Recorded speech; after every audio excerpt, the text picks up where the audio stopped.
em nome de Jesus, o Cristo, o Filho do Deus vivo. Amém.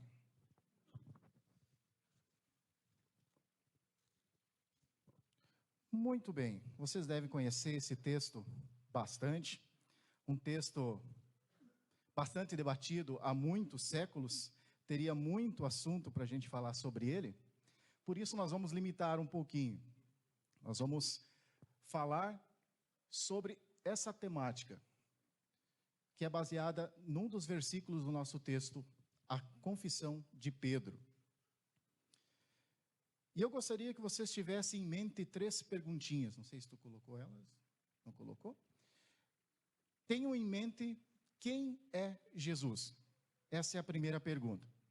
Tentam refletir nesse momento, antes da gente iniciar a nossa reflexão, quem é Jesus? Se vocês já refletiram sobre isso, já conversaram com alguém, então, quem é Jesus? E tenham também a afirmação de Pedro: tu és o Cristo, o Filho do Deus vivo. Ou em outra versão, o Senhor é o Messias, o Filho do Deus vivo. Tenho essa pergunta também em mente. E nós queremos também ver quais as implicações desta confissão na nossa vida. Bom, alguém disse certa vez que perguntas movem o mundo. Elas nos estimulam, elas nos fazem refletir, elas nos inquietam, elas nos incomodam, elas nos provocam e elas nos motivam.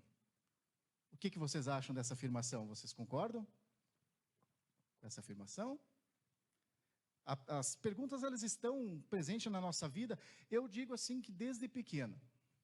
Quem já se lembra de quando era pequeno e nunca se perguntou assim, o que será que eu quero ser quando eu crescer? Será que eu vou ser um jogador de futebol? Será que eu vou ser um advogado? Será que eu vou ser um pastor? Essas perguntas provavelmente surgiram na mente de vocês quando vocês eram pequenos. Também outras perguntas vão surgindo no decorrer da nossa vida. Mais adiante, com quem será que eu vou casar? Isso provavelmente também já surgiu, esse tipo de pergunta na mente de vocês. Outras, por exemplo, quem somos? Para onde nós vamos? Talvez mais para a melhor idade, a gente começa a se perguntar essas perguntas também. E na escola, na universidade, quem não se lembra que o professor ele perguntava geralmente aquilo que a gente não estudou? Era incrível como ele sabia perguntar aquilo que a gente não estudou na prova. Podia passar a noite inteira estudando, chegava na prova, era justamente o que nós não estudamos. Essas perguntas presentes na nossa vida. Lutero fez inúmeras perguntas no século XVI, perguntas que resultaram na reforma luterana. No catecismo que Lutero escreveu também, quem não conhece as perguntas e respostas que ele fez para a memorização dos conteúdos centrais da fé cristã? Na nossa liturgia, nós não temos perguntas no batismo, temos pergunta no casamento, na profissão de fé, nas instalações de diretoria, departamentos, de pastores. Então nós temos perguntas, nós vemos que as perguntas elas estão presentes a todo momento em nossa vida. Sem contar das 220 perguntas que Jesus faz, só nos evangelhos. 220 perguntas. E 2 dessas perguntas que Jesus faz estão presentes aqui no nosso texto. Vocês devem ter percebido isso no decorrer da leitura. A primeira eu acredito que seja um pouquinho mais fácil de responder. A segunda já é um pouquinho mais difícil porque ela é direta e ela não tem margem para erro. Quem é Jesus? Essa foi a pergunta direta de Jesus. E hoje, o que o povo diz a respeito de Jesus? Vocês já conversaram com alguém? Ouviram as pessoas falando a respeito de Jesus? Viram alguma entrevista? Possivelmente vocês devem ter ouvido algumas posições mais ou menos assim. Jesus foi um homem bom. Um homem exemplar. Esses são alguns posicionamentos que chegam até nós. Alguém que se preocupava de fato com os mais necessitados. Outros apresentam um Jesus como a chave para a prosperidade, para que eu possa crescer, com enfoque apenas em curas, milagres e prosperidades financeiras. Temos as pessoas que apresentam Jesus dessa forma também. Outros, por sua vez, sequer acreditam que Jesus existiu. Então, são posições que surgem, que a gente pode ter ouvido ou ainda ouça a respeito de Jesus. São as mais variadas opiniões que surgem da cultura e assim por diante. Mas eu quero também fazer mais uma pergunta, já que a gente está falando em pergunta. Por que será que Jesus faz essas perguntas sobre quem ele é? Será que ele estava preocupado com a sua imagem? Será que ele estava preocupado com a sua popularidade? Não, né? Jesus sabia muito bem quem ele era. Mas o que ele queria então? Ele queria que os seus discípulos estivessem preparados para a missão. E para eles estarem preparados, eles precisariam saber quem Jesus era. Porque a mensagem deles era a respeito de Jesus. E se eles não compreendessem quem era Jesus, qual seria a mensagem que eles levariam? Então, essa era a preocupação de Jesus quando ele fez essas perguntas. E o questionamento que Jesus fez, ele foi crucial por causa de algumas situações. Para que a gente possa entender por que esse questionamento de Jesus foi crucial, vamos entender um pouquinho da situação que estava acontecendo ali. Vamos pedir o auxílio para o evangelista Lucas que traz um relato um pouquinho mais detalhado. No capítulo 9, versículo 18, Lucas traz esse mesmo relato, a confissão de Pedro. E um pouquinho antes, quando inicia o capítulo, ele nos lembra que Jesus envia os seus discípulos para uma breve missão, como se fosse um estágio. Ele envia os seus discípulos pelos povoados para fazer o seu estágio. E nesse meio tempo, enquanto os discípulos estavam realizando o seu estágio, vamos nomear assim, ele ouviu isso aqui, ó. Herodes, o governador da Galileia, ouviu falar de tudo o que estava acontecendo. Ou seja, tudo aquilo que Jesus vinha fazendo. E ficou sem saber o que pensar, pois alguns diziam que João Batista tinha sido ressuscitado, outros diziam que Elias tinha aparecido, e outros ainda um dos antigos profetas havia ressuscitado. Mas Herodes disse: eu mesmo mandei cortar a cabeça de João. Quem será então esse homem de quem ouço falar essas coisas? Perceba essa pergunta? Quem será esse homem? Não é quase a mesma pergunta que Jesus faz aos seus discípulos: o que o povo pensa de mim? O que estava acontecendo ali então? Essa ligação que eles fazem com os antigos profetas, ela é normal, porque os profetas, eles anunciavam a mensagem de Deus. Até ali não tem problema nenhum essa ligação, pensar que Jesus fosse um dos profetas. O problema começa quando? Nesse momento, quando diz assim: pois alguns diziam que João Batista tinha sido ressuscitado. Ou seja, quando eles afirmavam que Jesus seria um profeta que havia sido ressuscitado, voltou à vida. Que ensino que isso nos lembra? Reencarnação. Isso não é bíblico. Então aqui está um dos problemas que Jesus já identificou, que estava percorrendo a cabeça das pessoas e talvez também dos discípulos. Ele identificou esse problema acontecendo. Em Mateus, nós temos também mais uma maneira que as pessoas viam Jesus. Mateus 12, 24. Agora, os mestres da lei, falando a respeito de Jesus, eles vão dizer o seguinte, Mateus 12, 24. Alguns fariseus ouviram isso e responderam: é Beelzebu, o chefe dos demônios, quem dá poder a esse homem para expulsar demônios. Então, aqui mais uma opinião que o povo estava tendo a respeito de Jesus. Estava dizendo que Jesus estava agindo pelo poder do demônio. Então, como estão afirmando que eles seriam endemoniados? Mais uma posição que eles tinham de Jesus. Percebam a confusão que estava acontecendo na cabeça das pessoas a respeito de quem Jesus era? E nós vimos alguns cultos passados, o episódio onde Jesus multiplica os pães e os peixes, lembram? O que aconteceu? Quantas pessoas vieram atrás de Jesus para que Jesus alimentasse elas? Mas qual que era a intenção daquelas pessoas quando elas buscavam Jesus? Será que era ouvir os ensinos de Jesus? Será que era aprender mais a respeito de Deus? No finalzinho do Evangelho de João, no capítulo 6, do versículo 14, João deixa bem claro que essas pessoas buscavam Jesus para torná-lo rei. O porquê? Por que eles queriam tornar Jesus rei?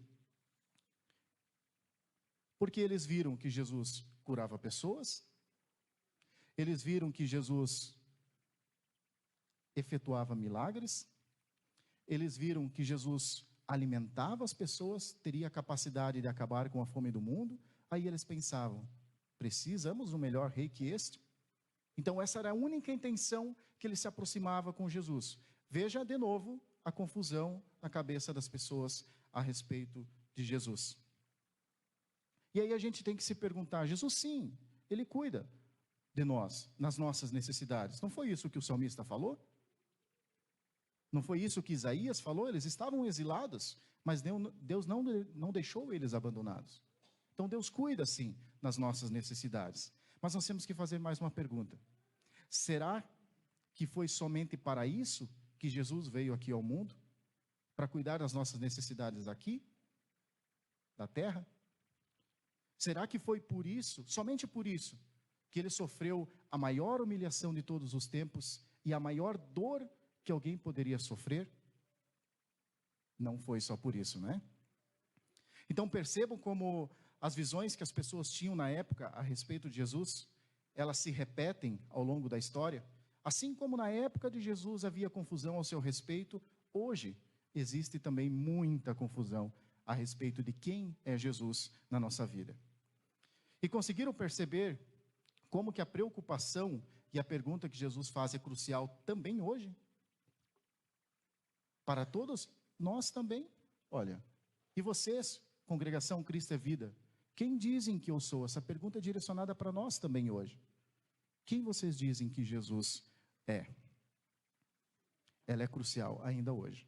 E por isso, agora Jesus quer saber então daqueles que em breve dariam continuidade à obra que ele veio realizar aqui no mundo.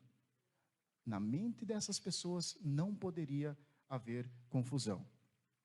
Aí ele pergunta: e vocês? Aos seus discípulos. Agora ele não se volta mais para o povo. Ele se volta com aqueles que já tinham uma caminhada com ele, que conheciam os seus ensinos. Ele se volta para eles e diz: e vocês?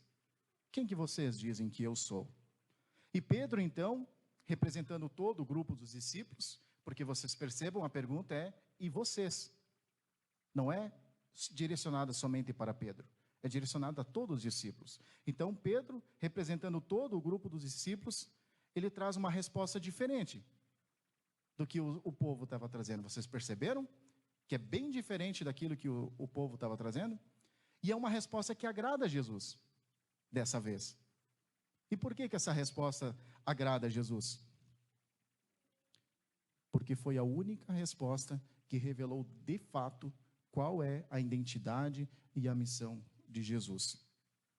A única resposta que mostrou, que revelou que Jesus não era apenas um homem bom, que se preocupava somente com as necessidades aqui das pessoas, mas era uma resposta que dizia que Jesus é o Messias, o Cristo, o Filho do Deus vivo. Isso queria dizer o quê? Que Jesus foi alguém separado pelo próprio Deus, porque ungido quer dizer isso, ser separado para uma missão. E aí, essa afirmação está dizendo que o próprio Deus separou Jesus e enviou ao mundo para uma obra especial. Uma obra que Deus já havia prometido lá do início da Escritura. Quem lembra de Gênesis 3,15? Logo após a queda em pecado, havia a promessa do Messias. Queria pisar a cabeça da serpente e acabar com os efeitos nocivos que o pecado trouxe sobre a vida do ser humano. Então, quando Pedro afirma, ele está falando: Jesus é aquele que Deus já havia prometido desde lá de trás, e que os profetas vinham reafirmando a cada tempo: virá o Messias para salvar vocês, resolver o problema do pecado. E então, aquele Messias de Gênesis 3,15, que os profetas reafirmaram, e que Jesus consuma essa promessa na semana da paixão e no domingo de Páscoa, a obra do perdão, da reconciliação e da salvação eterna. E na sequência dessa confissão de Pedro, nós vemos muitas verdades aparecendo, verdades importantes para a nossa vida aqui.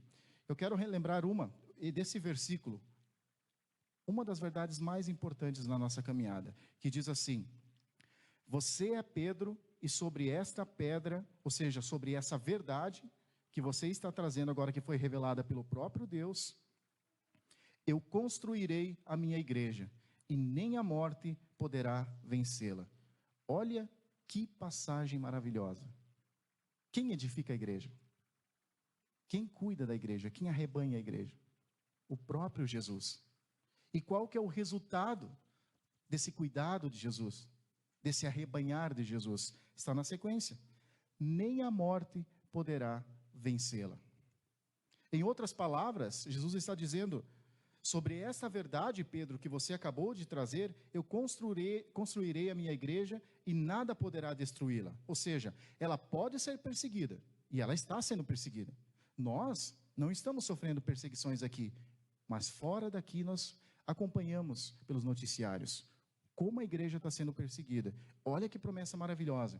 Ela pode ser perseguida, ela pode passar fome, ela pode fazer com que as pessoas podem fazer com que a igreja passe por provações, mas nada disso vai destruir a igreja que Jesus edifica. E essa certeza faz alguma diferença na nossa caminhada também? Faz diferença quando nós enfrentamos ou acompanhamos algum familiar ou algum amigo que está enfermo? Faz diferença quando nós passamos por dificuldades financeiras? Será que ela faz diferença quando nós encontramos, ou passamos, melhor, por conflitos familiares? Quando nós precisamos nos despedir de um ente querido? Lembramos de novo: a morte não irá destruir a sua igreja. Quando nós estamos diante da morte, nós temos essa promessa, que a morte não destruirá a igreja de Cristo. Isso faz diferença quando nós nos despedimos de um ente querido, ou quando nós precisarmos enfrentar a nossa hora, quando ela chegar. Faz toda a diferença. É essa promessa que nos fortalece. Essa, então, deve ser a nossa confiança. E é isso que deve estar na nossa mente sempre que nós meditarmos sobre quem é Jesus na nossa vida. Mudou um pouco o pensamento? Quando nós iniciamos, eu pedi para que vocês guardassem essa pergunta: quem é Jesus? O pensamento que vocês têm agora é o mesmo do início? Com certeza é diferente, sabendo da maravilhosa promessa de Jesus. E é essa também promessa que deve estar em nosso coração e em nossos lábios, quando nós também confessarmos: tu és o Cristo, o Filho do Deus vivo. Que Deus abençoe essa mensagem em nosso coração, para quando nós estivermos passando também por momentos de dificuldades, nós lembramos sempre disso.